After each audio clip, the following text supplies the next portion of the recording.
మీరు చూస్తున్నారు తెలంగాణ సమాచార్. అల్గునూర్లో ఎమ్మెల్యే ఇంటింటికి ప్రచారం. కరీంనగర్ నగరపాలక సంస్థ పరిధిలోని 8వ డివిజన్ అల్గునూర్ లో Manakondur MLA doctor Kavvampalli Satyanarayana division Congress party అభ్యర్థి గోపు మల్లారెడ్డికి మద్దతుగా ఎన్నికల ప్రచారం చేశారు. ఈ సందర్భంగా అలుగునూర్లోని పాత శివాలయం ప్రాంతంలో ఇంటింటికి ప్రచారం నిర్వహించారు.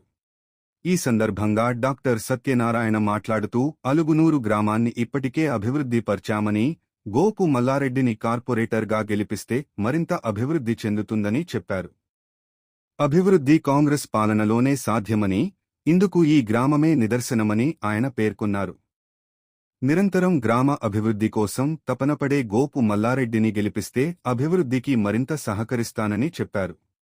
ఈ ప్రచారంలో పార్టీ అభ్యర్థి గోపు మల్లారెడ్డి, డివిజన్ పార్టీ అధ్యక్షుడు తమ్మనవేని రమేష్ యాదవ్, మాజీ కార్పొరేటర్ చల్లా రవీందర్, కాంగ్రెస్ పార్టీ నాయకులు కంది లక్ష్మీనారాయణ రెడ్డి, కంది అశోక్ రెడ్డి, మామిడి నరేందర్ రెడ్డి, చిందం కిష్టయ్య, జాప ప్రశాంత్ రెడ్డి, జాప రాఘవరెడ్డి, రవీందర్ రెడ్డి, సింగం శ్రీనివాస్, కుమురయ్య, చిల్ల రాములు, అజహరుద్దీన్ తదితరులు పాల్గొన్నారు.